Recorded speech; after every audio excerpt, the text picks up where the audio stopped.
इस वीडियो में हम लोग पढ़ने वाले हैं क्लास 5 इंग्लिश का exam model set 3। Exam model set 1 और 2 का वीडियो पहले ही बना चुके हैं। उन वीडियोस को देखने के लिए आप प्लेलिस्ट में जाइए, आपको सारे वीडियोस मिल जाएंगे क्लास 5 के। तो चलिए स्टार्ट करते हैं वीडियो को। फर्स्ट में लिखा हुआ है match the word in column A with their opposites in column B. देखिए अपोजिट्स मीन्स होता है विलोम शब्द, जैसे होता है ना काला का गोरा, लंबा का नाटा, इसी तरह। तो बोला जा रहा है कॉलम ए के शब्दों को कॉलम बी में उनके विलोम शब्दों से मिलाएं। देखिए एक सही कीजिएगा तो 2 नंबर मिलेगा और चारों सही कीजिएगा तो 8 नंबर मिलेगा। देखिए लिटिल मिस होता है थोड़ा, तो मच मिस होता है ज़्यादा। कवर मिस होता है ढकना, अनकवर मिस होता है उघाड़ना। डे मिस होता है दिन, तो नाइट मिस होता है रात। स्टिंगी मिस होता है कंजूस, तो जेनरस मिस होता है उदार, उदार यानी दयालु। 2 में लिखा हुआ है right rhyming words in the space given below. नीचे दिए गए खाली स्थान में राइमिंग वर्ड्स को लिखें। राइमिंग वर्ड्स यानी तुकांत शब्द। नीचे दिए गए खाली स्थान में तुकांत शब्दों को लिखें। देखिए राइमिंग वर्ड्स कहते हैं वैसे शब्द जिनका अंत का प्रोनाउंसिएशन मैच करता है, वैसे शब्द जिनका अंत का उच्चारण है ना सेम होता है। जैसे देखिए ऑल, टॉल, कॉल, ठीक है। इसी तरह बॉल हो जाएगा और सॉल भी हो जाएगा। यहाँ पर तो 2 ही को लिखना है, इसलिए यहाँ पर 2 को लिखा हुआ है। तो देखिए ऑल, टॉल, कॉल, तो इसके अंत का है ना प्रोनाउंसिएशन उच्चारण ऑल क्या है मैच कर रहा है, तो ये तीनों कहे जाएंगे राइमिंग वर्ड्स। भी देखिए सेम, गेम, नेम, इसी तरह लेम भी हो जाएगा। तो इसका अंत का ना एम, ठीक है, इसके अंत का एम क्या है मैच कर रहा है। सेम, गेम, नेम, लेम, अंत का एम है ना मैच कर रहा है, तो इन सभी को कहेंगे राइमिंग वर्ड्स। देखिए ए में है ऑल, तो ऑल का हो जाएगा टॉल, कॉल, टॉल मीन्स लंबा। अब देखिए सेम, सेम मीन्स एक ही, तो गेम हो जाएगा, नेम हो जाएगा। इसी में है काइंड, तो काइंड का हो जाएगा फाइंड, बाइंड, तो अंत का जो है ना आइंड, ये क्या हो रहा है मैच कर रहा है। तीनों को कहेंगे राइमिंग वर्ड्स। काइंड मीन्स होता है दयालु, फाइंड मीन्स होता है पाना, बाइंड मीन्स होता है बांधना, जैसे किताब का है ना सब बाइंडिंग कराने जाते हैं। क्राई का हो जाएगा ट्राई और फ्राई। फ्राई मीन्स होता है तलना, ट्राई मीन्स होता है प्रयास करना, क्राई मीन्स होता है चिल्लाना, रोना धोना। 3 में लिखा हुआ filling the blanks with appropriate articles given in the brackets. Bracket में दिए गए उपयुक्त आर्टिकल से खाली स्थानों को भरें। तो ब्रैकेट में आर्टिकल दिया गया है, इसी से खाली स्थानों को भरना है। देखिए आर्टिकल कहते हैं ए, एन और द को। देखिए 4 क्वेश्चन है, एक क्वेश्चन को सही बनाएंगे तो 2 नंबर मिलेगा, चारों सही बनाएंगे तो 8 नंबर मिलेगा। तो देखिए ए में लिखा हुआ Madhu is wearing dash blue dress with red shoes. E और एन, देखिए ए का मतलब होता है एक, एन का मतलब होता है एक। एन लगता है वॉवेल के साथ, जिस वर्ड का प्रोनाउंसिएशन है ना वॉवेल से स्टार्ट होता है उसके साथ एन लगता है, और जिस वर्ड का प्रोनाउंसिएशन कॉन्सोनेंट से स्टार्ट होता है उसके साथ ए लगता है। तो देखिए Madhu is wearing dash blue dress with red shoes. Madhu लाल जूतों के साथ एक नीला ड्रेस पहन रही है। तो देखिए ब्लू, ब्लू ब से स्टार्ट हो रहा, ब्लू, ठीक है, कॉन्सोनेंट है, तो कॉन्सोनेंट के साथ क्या लगता है ए लगता है, तो ए को यहाँ पर भर देंगे। बी है this is dash easy question, यह एक आसान प्रश्न है। इजी, ई से स्टार्ट हो रहा है इजी, है ना, तो ई क्या है वॉवेल है, तो क्या लगेगा एन लगेगा, तो इसमें एन भर देंगे।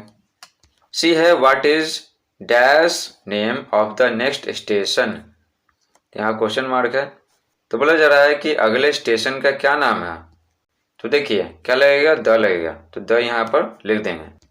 द क्यों लगेगा, देखिए रूल क्या है ना ऑफ के पहले जो नॉन रहता है ना उसके पहले द लगता है, ये रूल है। डी है ही स्पिल्ड डैश सूप, वह सूप को गिरा दी, जैसे पीते वक्त गिर जाता है ना, ठीक है, वो उसी को बोलते हैं स्पिल। ईडी लगा दिए हैं तो क्या हो गया भीटू हो गया। वह सूप को गिरा दिया, तो यहाँ क्या लगेगा द लगेगा। द क्यों लगेगा, क्योंकि सूप को ना गिन नहीं सकते हैं, जैसे पानी को गिन सकते हैं नहीं, तो ए लगेगा ही नहीं, द लगेगा, क्योंकि यहाँ पर किसी खास सूप के बारे में बात हो रहा है। देखिए ये क्वेश्चन है ना चैप्टर 6 से है, the old man and his grandson.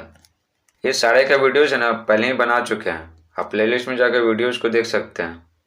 4 है read the passage carefully, passage को सावधानी पूर्वक पढ़ें।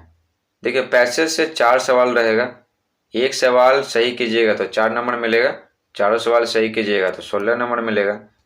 तो क्वेश्चन सॉल्व करने से पहले पैसेज को समझना पड़ेगा, तो चलिए पैसेज समझते हैं। ये पैसेज किताब से ही है, ठीक है ना। The ant and the grass hopper.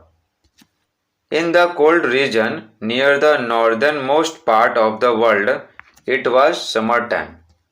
तो क्या बोला जा रहा है, दुनिया के सबसे उत्तरी भाग के नज़दीक ठंडे क्षेत्र में ग्रीष्म ऋतु का समय था। देखिए पूरी जो पृथ्वी है ना, इसको बना लिए, इसके ऊपर है ना ये जो रीजन है ना, ये कहलाता है उत्तरी ध्रुव और ये कहलाता है दक्षिणी ध्रुव। तो यहाँ पर है ना सूरज का प्रकाश बहुत ही कम पड़ता है, बहुत ही कम। तो यहाँ पर है ना बहुत ज़्यादा ठंडा रहता है, तो इसी क्षेत्र के बारे में बात हो रहा है यहाँ पर। तो क्या बोला जा रहा है, in the cold region near the northern most part of the world it was summer time. दुनिया के सबसे उत्तरी भाग के नज़दीक ठंडे क्षेत्र में ग्रीष्म ऋतु का समय था। तो बहुत ठंडा क्षेत्र था, लेकिन वहाँ पर क्या आया था, गर्मी आया था, मौसम बदलते रहता। Everyone there looked forward to summer after the horribly cold winter. Horribly cold winter मतलब क्या, भयंकर सर्दी, भयंकर सर्दी। ठंडा था तो क्या, बहुत ही भयंकर ठंडा था। वहाँ हर कोई भयानक ठंड भरी शरद ऋतु के बाद गर्मी का इंतजार करता था। तो वहाँ के जितने सारे जीव थे वो हमेशा इंतजार करते थे कि ठंड कब जाए और गर्मी आए और हमें ठंड से राहत मिले। द सन शोन ब्राइटली, सूरज बहुत तेज चमका, ठीक है ना। जो गर्मी आया ना तो सूरज बहुत तेज चमका, तो यहाँ के लोगों को सूरज का प्रकाश मिला, तो वो सब बहुत खुश थे कि चलो बर्फबारी से, बहुत अत्यधिक ठंड से हमें राहत मिला। And all the creatures were happy, और सभी जीव खुश थे। The grass hopper was relaxing and playing music happily. टिड्डा आराम फरमा रहा था और खुशी से संगीत बजा रहा था।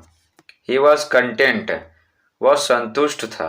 कंटेंट मीन्स होता है संतुष्ट होना। ही वॉज कंटेंट, वह संतुष्ट था। To play music and sit in the sun, संगीत बजाकर और धूप में बैठकर। तो धूप में मजे से बैठकर ना संगीत सुन रहा था। कौन, टिड्डा। The ant kept स्करिंग up and down carrying grains of wheat. देखिए स्करिंग बोलते हैं छोटे कदमों से तेज चलते हुए। तो चींटी तो छोटा जीव है ही, तो वो छोटे छोटे कदमों को ना बहुत तेजी से बढ़ा रहे थे। क्या कर रहे थे, वो गेहूं के दानों को ना ढो रहे थे, अपने बिल में जमा कर रहे थे। तो टिड्डा आराम फरमा रहा था, लेकिन चींटी है ना बहुत मेहनत कर रहे थे, गेहूं के दानों को अपने बिल में जमा कर रहे थे, क्योंकि उसे पता था कि ये जो है ना कुछ दिनों के मेहमान है। ये जो ग्रीष्म ऋतु आया है ना, गर्मी, कुछ दिनों के मेहमान है। उसके बाद फिर से भयानक ठंडा आ जाएगा, तो बर्फबारी होगा, तो सब कुछ ढक जाता है, तो भोजन का कमी हो जाता है। तो ये चींटी जानते थे कि आने वाले ठंड में ना भोजन का कमी हो जाएगा, इसलिए पहले ही जमा कर लेते हैं। The ant kept स्करिंग up and down carrying grains of wheat. चींटी गेहूं के दानों को ढोकर बहुत तेजी से ऊपर नीचे रेंग रहे थे, ठीक ना, ऊपर नीचे रेंग रहे थे, क्योंकि उसका जो बिल था ना वो क्या था, ऊपर था। कभी ऊपर जाते थे, गेहूं के दानों को रखे, फिर से नीचे आए, फिर से गेहूं के दानों को ऊपर ले गए, फिर से नीचे आए, तो बहुत तेजी से कर रहे थे। She looked tired and hot, वह बहुत थकी दिख रही थी और पसीने से तर दिख रहे थे। वह काम करते करते थक गए थे और पसीने पसीने हो गए थे। She must have worked for a long time, वह लंबे समय तक काम की होगी। तो टिड्डा देखा ना तो सोचा कि वह लंबे समय तक काम की होगी, इसलिए वो इतना थक गई है और बहुत ही क्या पसीने से तर है। ये पैसे समझ लें तो क्वेश्चन आंसर बनाने में कोई दिक्कत नहीं होगा। आगे बोला जा रहा है, now answer the following questions. अब नीचे दिए गए प्रश्नों के उत्तर दें। पैसे समझ गए तो इसलिए बोला जा रहा है अब, अब नीचे दिए गए प्रश्नों के उत्तर दीजिए। पहला है what was the grasshopper doing, टिड्डा क्या कर रहा था। तो लिखेंगे टिड्डा आराम फरमा रहा था और सूरज की धूप में बैठकर संगीत बजा रहा था। तो कहाँ से कहाँ तक लिखेंगे, यहाँ से लेकर यहाँ तक लिखेंगे। The grasshopper was relaxing and playing music happily, टिड्डा आराम फरमा रहा था और खुशी से संगीत बजा रहा था। 2 है why was the grasshopper contented, टिड्डा संतुष्ट क्यों था। देखिए क्या करेंगे, ही की जगह द ग्रासहॉपर लिखेंगे। क्यों लिखेंगे, क्योंकि क्वेश्चन में द ग्रासहॉपर लिखा हुआ है, इसलिए द ग्रासहॉपर ही रखेंगे, ही नहीं रखेंगे। बहुत सारे बच्चे हैं ना गलती कर देते हैं, तो जिस प्रकार का सवाल पूछा जाता है ना उसी प्रकार का जवाब देते हैं। अगर क्वेश्चन में ही रहता है ना तो सब लिख देते हैं, सही था, लेकिन द ग्रासहॉपर दिया हुआ, तो ही की जगह द ग्रासहॉपर लिखेंगे। तो ही की जगह द ग्रासहॉपर लिखेंगे, उसके बाद यहाँ से लेकर यहाँ तक लिखेंगे। ग्रासहॉपर, टिड्डा संतुष्ट था संगीत बजाकर और धूप में बैठकर। देखिए सन का मतलब सूरज होता है, लेकिन सन का मतलब है ना धूप भी होता है, तो यहाँ पर क्या है, धूप है। सी है what was the ant doing, चींटी क्या कर रहे थे। तो आंसर लिखेंगे यहाँ से यहाँ तक। क्वेश्चन में भी द एंट लिखा हुआ, इसमें भी द एंट लिखा हुआ, तो सही है बिल्कुल। डी है why did the ant look tired and hot, चींटी क्यों थकी दिख रही थी और पसीने से तर दिख रहे थे। तो लिखेंगे कि वह है ना, वह यानी क्या, चींटी, द एंड कर देंगे। Must have worked for a long time, तो क्वेश्चन क्या पास्ट टेंस में पूछ रहा है, तो क्या करेंगे, द एंट लिख के ना इसके जगह खाली हैड लगा देंगे और यहाँ से यहाँ तक लिख देंगे। ये में पूछ रहा है what was the grasshopper doing, टिड्डा क्या कर रहा था। तो आंसर लिखेंगे the grasshopper was relaxing and playing music happily, टिड्डा आराम फरमा रहा था और खुशी से संगीत बजा रहा था। बी है why was the grasshopper contented, टिड्डा क्यों संतुष्ट था। आंसर लिखेंगे the grasshopper was contented because he was happy to play music and sit in the sun, टिड्डा संतुष्ट था क्योंकि वह संगीत बजाकर और धूप में बैठकर खुश था। तो ये तो बना के लिखे हैं, आपको इसके पहले जो बताए थे वो भी आप लिख सकते हैं। तो पैसेज का आंसर देते वक्त ना कुछ अपने से भी लिख सकते हैं बना के। कुछ अपने से लिखने में अगर आपको हार्ड बुझाता है तो आप पैसेज में से लिखिएगा, जैसे आपको बताए थे कुछ समय पहले। सी है what was the ant doing, चींटी क्या कर रही थी। तो आंसर लिखेंगे the ant was scudding up and down carrying grains of wheat, चींटी गेहूं के दानों को ढोकर ऊपर नीचे तेजी से रेंग रहे थे। डी है why did the ant look tired and hot, चींटी थकी हुई और पसीने से तर क्यों दिखी। तो आंसर लिखेंगे the ant looked tired and hot because she had worked for a long time, चींटी थकी हुई और पसीने से तर दिखी क्योंकि she had worked for a long time, क्योंकि वह लंबे समय काम की थी, क्योंकि वह लंबे समय तक काम की थी। टिड्डा जब चींटी को देखा थके हुए और पसीने से तर, तो उस समय तक चींटी है ना बहुत काम कर चुके थे। तो ये लिखे हैं because she had worked for a long time, क्योंकि वह लंबे समय तक काम की थी। पांचवा में बोला जा रहा है answer the following questions in about 50 words, नीचे दिए गए प्रश्नों के उत्तर लगभग 50 शब्दों में दें। अबाउट मीन्स होता है लगभग, तो 50 से थोड़ा सा कम रहेगा, 46-47 तो भी चलेगा, और 50 से थोड़ा सा ज़्यादा हो गया 53-54-55 तो भी चलेगा। लगभग का मतलब होता ही है आसपास। इसमें 2 क्वेश्चन दिए जाएंगे आपको, तो दोनों में से किसी एक का जवाब देना है, तो आपको मिलेंगे 10 नंबर। पहला में पूछ रहा है how did the third little pig save his life, explain, explain यानी वर्णन करना। तीसरा छोटा सुअर अपने जीवन को कैसे बचाया, वर्णन करें। ये बनाने का मन तो ये बनाइए, नहीं तो ये बनाइएगा।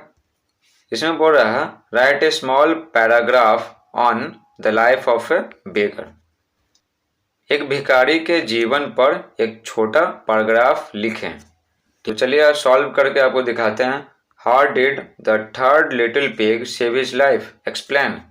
किस प्रकार तीसरा छोटा सुअर अपने जीवन को बचाया, वर्णन करें। किससे अपने जीवन को बचाया? भेड़िया से। देखिए इस कहानी में 3 छोटा सुअर होता है।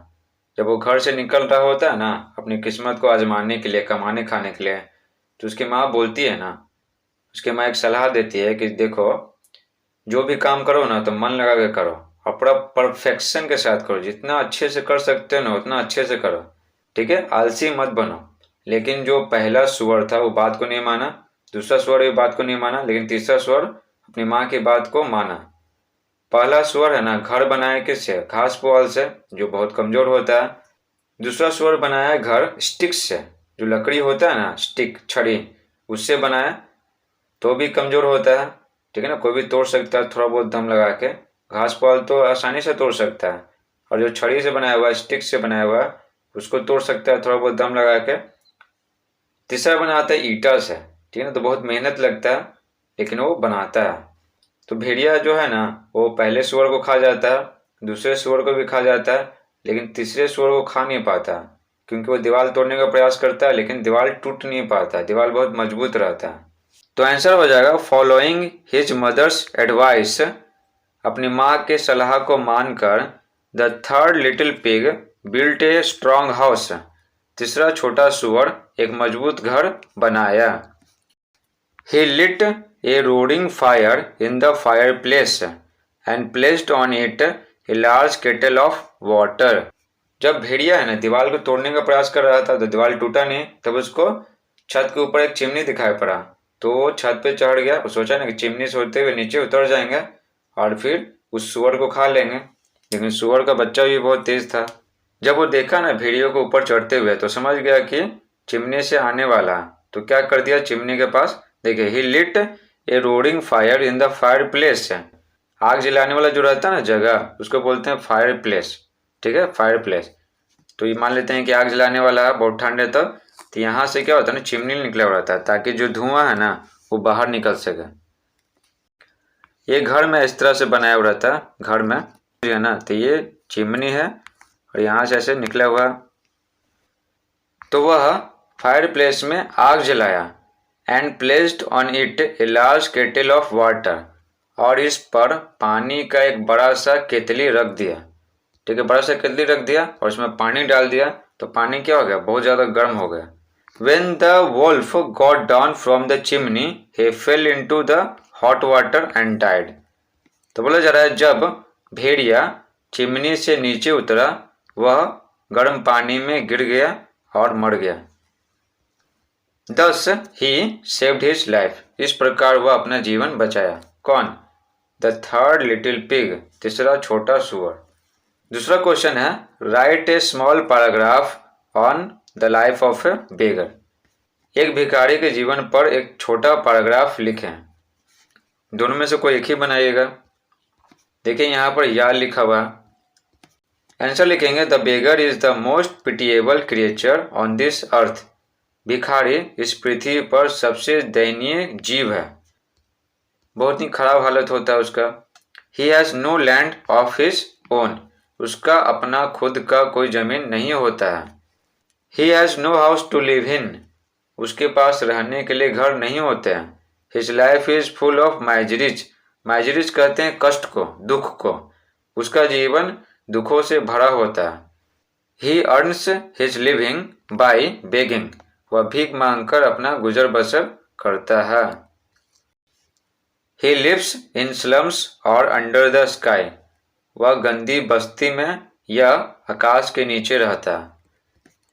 स्लम्स, स्लम्स में जो रहता है ना झोपड़ी बनाया हुआ, छोटा छोटा जो झोपड़ी बनाया हुआ रहता है, ठीक है, उसी गंदी बस्ती में वो रहता है, या फिर कभी कभी है ना वो आकाश के नीचे ही सो जाता है।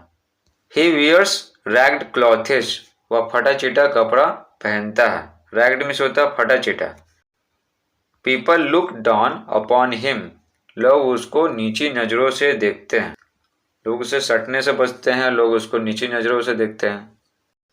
इस प्रकार से क्लास 5 इंग्लिश मॉडल सेट 3 समाप्त होता है। आई होप आपको ये वीडियो पसंद आया होगा। अगर पसंद आया तो वीडियो को लाइक जरूर